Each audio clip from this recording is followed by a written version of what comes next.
اور اس کو پرووائڈ کون کرتے؟ اللہ تعالیٰ.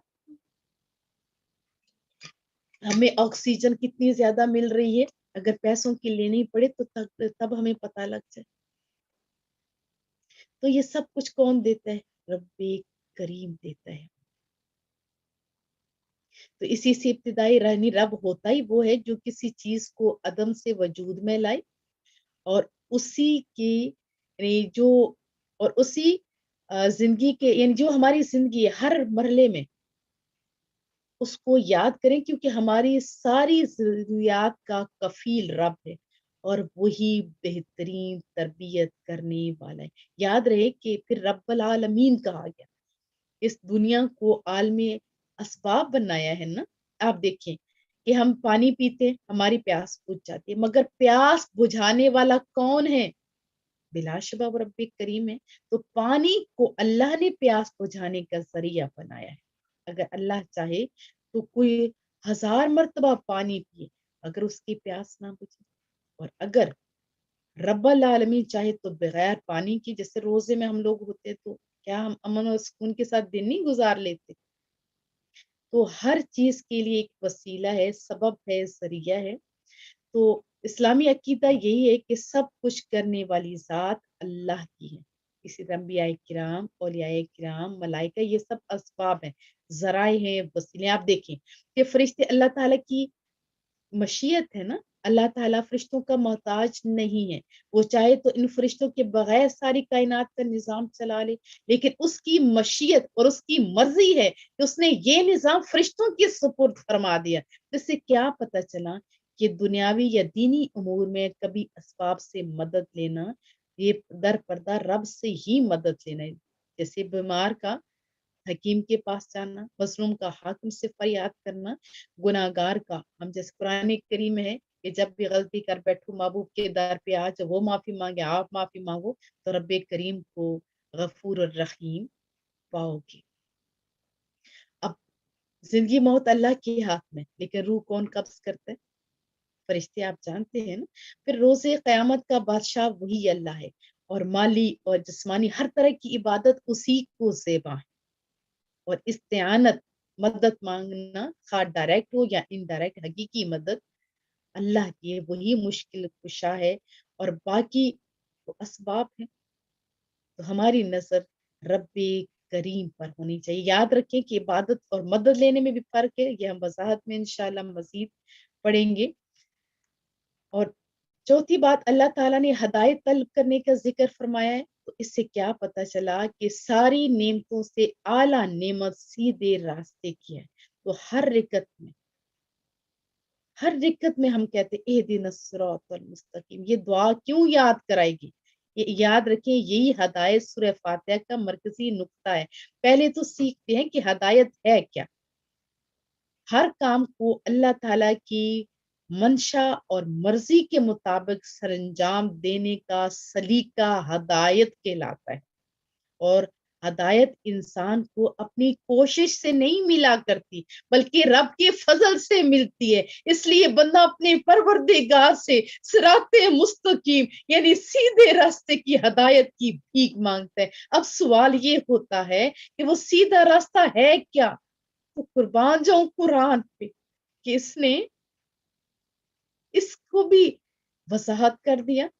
سیدھے راستے کا تعین خود ہی فرما دیا کہ سیدھا راستہ ان لوگوں کا ہے جن پر اللہ نے انعام کیے. اب ذہن میں سوال آتا ہے، ابھرتا ہے کہ آخر اللہ کے وہ انعام یافتہ بندے ہیں کون؟ تو قرآن کریم نے بتا دیا کہ انعام یافتہ بندے انبیاء کرام، صدیقین، شہداء، صالحین ہیں. آپ خود سوچیں کہ کس راہ پر اس نفوس سے قدسیہ کے نقوشے پائے. حضرت صدیق کے اکبر، حضرت فاروق کے اعظم، حضرت عثمان غنی، حضرت علی مرتضی، صحابہ کرام اجمعین، اہل بیت اعظام، اور پھر یہ کس جماعت کے پیشوا ہیں؟ اور اولیاء کرام کا سلسلہ اس ٹائم سے لے کر آج تک کس جماعت سے ظاہر ہو رہا ہے؟ آپ خود سوچیں گے تو جواب آپ کو مل جائے گا.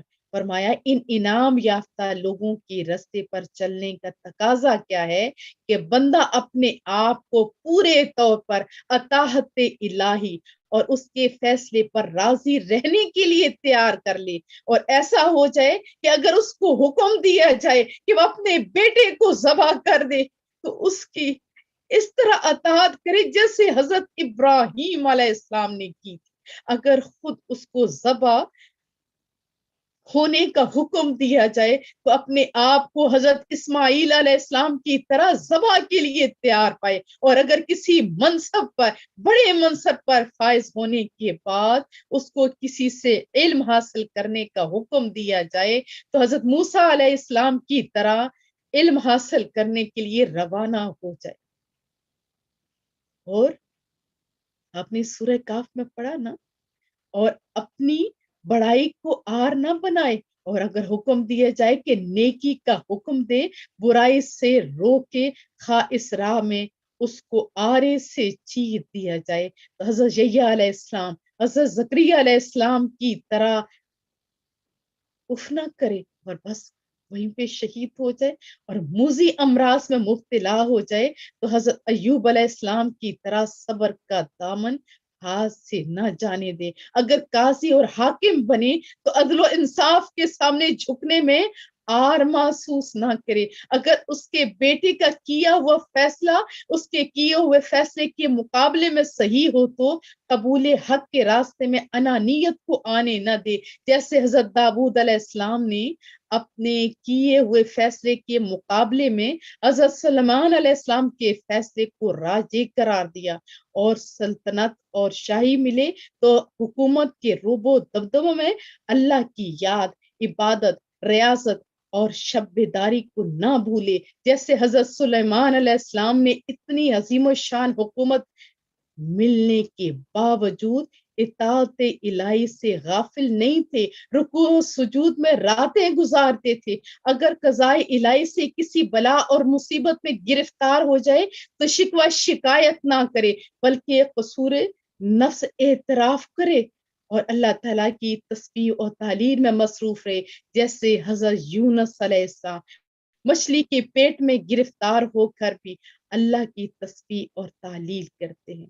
اور اگر نوجوان حسین و جمیل بیٹا گم ہو جائے تو حرف شکایت زبان پر نہ لائے، اور حضرت یعقوب علیہ السلام کی طرح صبر جمیل کا پیکر بنا رہے، اور اگر کوئی با اختیار اقتدار حسین و جمیل عورت کسی مرد جوان کو گناہ کی دعوت دے تو قید خانے میں جانا منظور کر لے، مگر اگر گناہ سے دامن بچائے رکھے، اور جب قید خانہ میں جائے تو وہاں بھی لوگوں کو اللہ کی طرف بلائے، توحید کا درس دے، اللہ کی اطاعت کی دعوت دے، اور یہ حضرت یوسف علیہ السلام کا اسوہ اور نمونہ ہے اور ان کا راستہ ہے۔ یہ سابق انعام یافتہ لوگوں کی سیرتوں کا یہ تو مختصر سا اجمالی بیان میں نے آپ کو کیا ہے نا۔ سب سے زیادہ انعام رسول اللہ صلی اللہ علیہ وسلم پر کیا گیا، ان کی سیرت تمام انبیاء کی سیرتوں کی جامع، کامل اور مکمل ہے، اکمل ہے، اور یہ سارا قرآن کریم آپ پڑھیں تو صحیح، پڑھیں تو صحیح، ان کی سیرت کا بھی تذکرہ ہے۔ آپ کی احادیث اور سنت میں بھی آپ کی ساری چیزیں ملتی ہیں، اس لیے قرآن اور سنت ہی دراصل صراط مستقیم ہے۔ جو شخص انعام یافتہ نفوس قدسیہ کے صراط مستقیم پر چلنا چاہتا ہو تو وہ قرآن و سنت کو دانتوں سے پکڑ لے اور اس پر پورا پورا عمل کرے۔ تو یہاں پہ تو فرمایا گیا انبیاء کرام، صدیقین، شہداء اور صالحین جو اپنے خالق سے وفاداریوں کی بنا پر انعامات کے مستحق قرار پا چکے ہیں، ان کے راستے پر چلنے کا سوال کیا جا رہا ہے۔ اور پھر اس کے بعد قرآنی نظام کے جو باغی ہیں، جو یہود و نصارہ ہیں اور ان کے جو اتحادی ہیں، اور ان کے راستے سے بچنے کی درخواست پیش کی جا رہی کہ مولا کریمہ ہمیں ان کے راستے پہ نہ چلا۔ پھر آخر میں آمین کہا۔ کیا کہا؟ آمین۔ یہ بہت خوبصورت بہت ہی خوبصورت ہے سورۃ الفاتحہ. آپ اپنے بچوں کو کہانی کی صورت میں بھی سنا سکتے ہیں. جیسے بندہ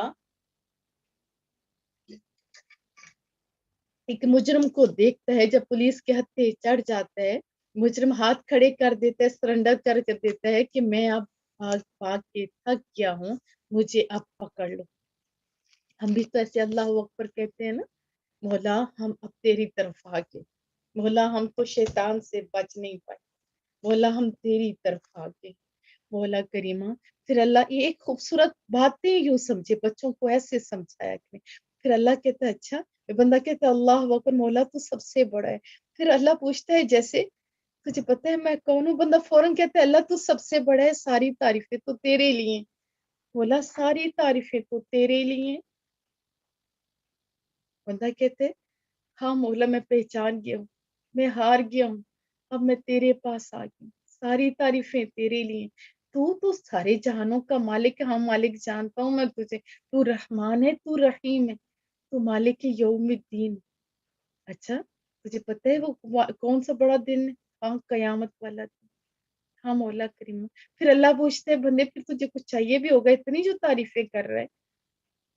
ہاں مولا کریم میں تیری عبادت کرتا ہوں. کس لیے کرتا ہے؟ میں تیری مدد چاہتا ہوں. کیسی مدد؟ مجھے سیدھے رستے کی مدد چاہیے، سب سے بڑا انعام چاہیے مجھے، سیدھے رستے والا ایسا رستہ نا مولا کریمہ جو تیرے انعام یافتہ لوگوں کا تھا.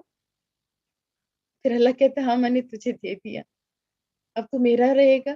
ہاں مولا میں تیرا رہوں گا. میں نے تو بس بد مذہبوں سے، جتنے بد مذہب ہیں، تو سے کفار ہے، ان ساروں سے تعلق توڑ لے، بس میں تیرا ہو گیا.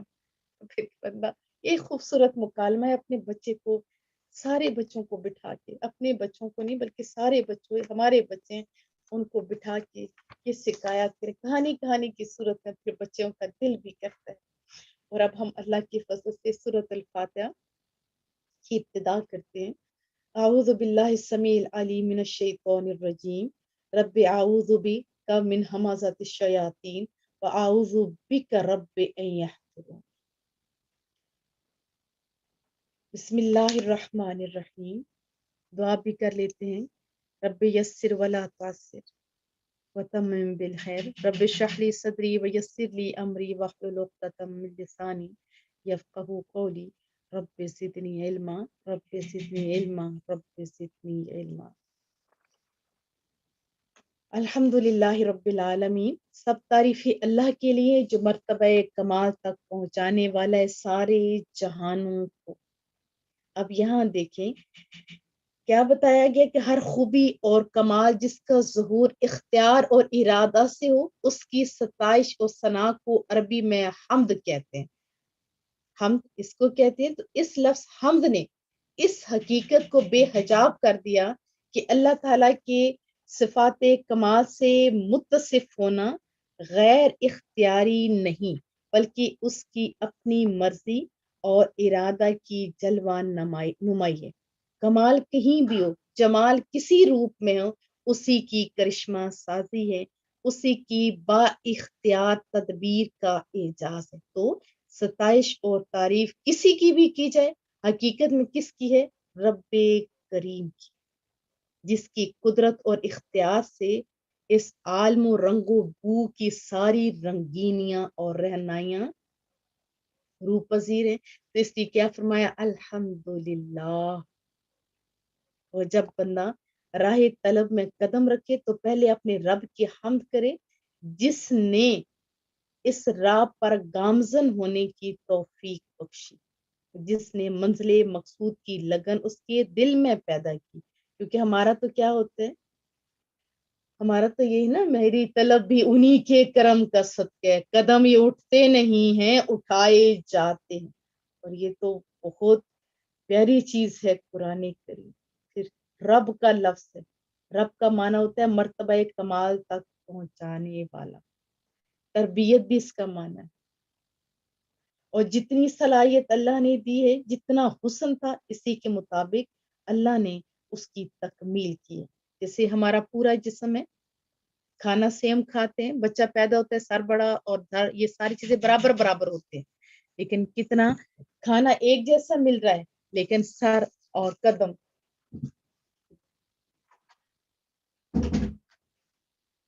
ایک جیسے بڑے نہیں ہو رہے، بلکہ جتنی ضرورت جتنا حسن ہے اس کے مطابق ہی یہ بڑے ہو رہے ہیں۔ تو پھر الرحمن الرحیم، بہت ہی مہربان، بہت رحم کرنے والا، مالک یوم الدین، مالک ہے روز جزا کا، بہت بڑے دن کا مالک ہے۔ اور وہ کون سا دن ہے؟ حساب کا دن، جزا کا دن، وہ بہت بڑے دن کا مالک ہے۔ اب یہاں ایک بہت بڑی چیز ہمیں بتائی جا رہی، بہت بڑی چیز، کہ کان کھول کے سن لو، جو کچھ تم دنیا میں کرتے ہو اس کے حساب کتاب تم لوگوں کو دینا ہے، وہ دن آنے والا ہے۔ اکڑی ہوئی سب گردنیں جھک جائیں گی، ظاہر باطن میں اسی کی فمبرداری ہوگی۔ اور کتنی افسوس کی بات ہے کہ ہم وہ امت ہیں جس کے دین کے بنیادی عقائد میں روز جزا پر ایمان لانا ہے۔ میدان عمل میں ہماری جو غالب اکثریت ہے اس کو اگر دیکھا جائے تو یہ آخرت پر جو ایمان ہے اثر تک محسوس نہیں ہوتا۔ کتنے غافل ہیں، جیسے ہم نے کسی کے سامنے جواب دہ ہونا ہی نہیں ہے نا ایسی بات۔ تو مالک یوم الدین، مالک کے روز جزا کا، رب کے سامنے آپ نے کھڑا ہونا ہے تو ذرا تیاری بھی اچھی کیجیے۔ ایاک نعبد، ہم تیری ہی عبادت کرتے ہیں۔ اب پہلے تو سمجھے کہ عبادت ہے کیا۔ عبادت ہوتا ہے کہ اقصا غایت الخضوع والتذلل، یعنی حد درجہ کی عاجزی اور انکساری۔ اور مفسرین کہتے ہیں سجدہ سب سے جو ہے وہ عبادت ہے۔ حالانکہ صرف سجدہ ہی عبادت نہیں، حالت نماز میں تمام حرکات اور سکنات سب عبادتیں ہیں، جیسے ہاتھ باندھ کر کھڑے ہونا، رکوع کے بعد ہاتھ چھوڑ کے جیسے کھڑے ہوتے ہیں سجدہ، اس کے بعد تشہد، دو زانو ہو کر بیٹھنا، سلام کے لیے دائیں بائیں منہ پھیرنا، یہ سب عبادت ہے۔ اگر عبادت صرف یعنی آخری مرتبے کا نام ہے، جیسے سجدہ ہے، یہ باقی چیزیں کیا عبادت نہیں ہے؟ اگر ایسا کیا جائے تو یہ تصور ہی غلط ہے۔ تو یہ ساری چیزیں مطلقاً عبادت ہیں۔ لیکن یاد رکھیں کہ اگر کوئی شخص، اب میں ایک مثال سے سمجھاتی ہوں، اپنے استاد کے سامنے یا بیٹا اپنے باپ کے سامنے دو زانو ہو کر ادب سے بیٹھتا ہے یا ان کی آمد پر کھڑا ہو جاتا ہے، تو یہ کیا کہنا درست ہوگا کہ اس نے اپنے باپ یا استاد کی عبادت کی اور اس کو اپنا معبود بنا لیا؟ استغفر اللہ۔ پھر یہ سب کیا ہے؟ جو ان حرکات اور سکنات کو اگر یہ نماز میں ہوں تو عبادت بنا دیتی ہیں، اور ایسے کھڑے ہونے کو، ہاتھ باندھنے کو یا کھڑے ہونے کو یا دو زانوں بیٹھنے کو، یہ کیا ہے پھر؟ یاد رکھیے اگر یہ نماز کے اندر ہیں تو یہ عبادت ہے، اگر یہ باہر ہیں تو یہ عبادت نہیں ہے۔ یہ فرق آپ پہ واضح ہو گیا؟ تو ہمارا عقیدہ کیا ہے کہ اللہ، اس کی ہی لیے ہم ساری عبادات کرتے ہیں، چاہے ہم لوگ نماز کے اندر ویسے کھڑا ہونا، اگر کسی اور کے لیے کھڑے ہوتے ہیں تو وہ عبادت نہیں ہے، وہ اس کو ہم تعظیم کہتے ہیں۔ رہا مسئلہ سجدے کا، پہلی امت پہ سجدہ تعظیمی جائز تھا، ابھی رسول اللہ کی امت پہ سجدہ تعظیمی بھی جائز نہیں ہے۔ یہ بات آپ کی ذہن نشین ہونی چاہیے۔ اور ہم لوگ اسی کی عبادت کرتے ہیں، چاہے کوئی بھی مسلمان ہے غلطی کر سکتا ہے، لیکن عبادت صرف اللہ ہی کی جاتی ہے۔ نعبدو، اور پھر اس میں دیکھیں ایاک نعبدو ہے، نعبدو کہ ہم تیری عبادت کریں، کیونکہ اس میں احتمال ہے نا کہ ہم تیری عبادت کرتے ہیں تیرے ساتھ اوروں کی بھی، تو کہا ایاک نعبدو، صرف ہم تیری ہی عبادت کرتے ہیں، کسی اور کی عبادت نہیں کرتے۔ ایاک کا ایک تو اس میں حصر میں ہے، اور اس میں اور بھی بہت ساری چیزیں، ایک تو یہ کہ عبادت اور معبود، یہ تین ایک خوبصورت نقطہ ہے کہ بندہ اپنے آپ کو بھول جائے کہ میں عبادت کر رہا ہوں، نہیں، میں صرف اپنے رب کے سامنے۔ پھر دیکھیے آپ کو وہ چیز، میری عبادت تو ہو ہی رہی ہے نا، لیکن وہ چیز آپ کو ملے گی کہ آپ حیران ہو جائیں گے، محبت چاشنی آپ کو نماز میں ملے گی۔ ایاک کا نعبد، اب یہاں پہ دیکھیں ایاک کا نعبد، ایاک کا واحد ہے، اور بندہ جو ہے وہ بھی عبادت کرنے والا ایک ہے نا، لیکن ہم کہتے ہیں نعبد، اس میں یہ نقطہ ہے کہ اپنی ناقص عبادت کو مقربین بارگاہ سمدیت کی اخلاص اور نیاز میں ڈوبی ہوئی عبادت کے ساتھ پیش کرے تاکہ ان کی برکت سے اس بندے کی عبادت بھی قبول ہو جائے۔ یہ ایک نقطہ لکھا گیا جو مجھے اچھا لگا۔ پھر ہم مدد بھی صرف اللہ ہی سے لیتے ہیں، یاد رکھیں حقیقی مدد کرنے والا اللہ ہے، لیکن اگر کوئی بندہ بیمار ہو کے مرنے لگ جائے کہ میں تو نہیں جاتا ڈاکٹر کے پاس، یہ تو شرک ہے، یہ تو غلط ہے نا۔ اسی طرح کوئی بندہ کہے کہ میں تو گھر بیٹھا رہوں گا، رازق تو وہ ہے، یہ بھی غلط ہے۔ اگر وہ جاتا ہے روزگار کے لیے تو کیا وہ شرک ہوگا؟ نہیں، حقیقی مددگار رب کریم ہے، اور یہ باقی اسباب ہیں۔ صحابہ کرام جنہوں نے توحید رسول اللہ سے سیکھی تھی، ان کو بھی کوئی مسئلہ ہوتا تھا وہ رسول اللہ کے پاس تشریف لے کے جاتے تھے، ان کو توحید ہم سے زیادہ پتہ تھی۔ تو کیا فرمایا، ایاک نستعین، حقیقی مدد وہی کرتا ہے، مولا کریمہ ہم تجھی سے مدد چاہتے ہیں۔ اہدنا الصراط المستقیم، پھر یہ دعا ہے بہت ہی خوبصورت دعا کہ مولا کریمہ ہم سب کو سیدھے رستے پر چلا۔ کون سا رستہ؟ صراط الذین انعمت علیہم، ان لوگوں کا رستہ جن پر تو نے انعام کیا۔ انعام یافتہ لوگ کون ہیں وہ میں آپ کو خلاصہ میں بتا چکی ہوں، انبیاء کرام، شہداء کرام، صالحین وغیرہ، اولیاء کرام، اور پھر ہے غیر المغضوب علیہم ولا الضالین۔ اور پھر بندہ کہتا ہے، اس کا ترجمہ بھی یہ ہے کہ مولا ان لوگوں کے رستے پر نہ چلائیں جن سے تو ناراض ہوا، اور نہ ہی گمراہوں کے رستے پہ چلا۔ تو کریم رب سے دعا ہے مولا کریمہ ہمیں پورا قرآن کریم صحیح طور پر پڑھنے، پڑھانے، سمجھنے اور اس پر عمل کرنے کی توفیق عطا فرما۔ مولا کریمہ سے راضی ہو جا، ہمارے میں برکتیں عطا فرما، کی تمام پریشانیوں کو دور فرما، ہماری حاجات آمین۔ فرما۔ السلام علیکم ورحمۃ اللہ وبرکاتہ۔ وعلیکم السلام رحمۃ اللہ وبرکاتہ۔ پوری اہل محفل کو السلام علیکم، بیٹا ٹھیک ہو؟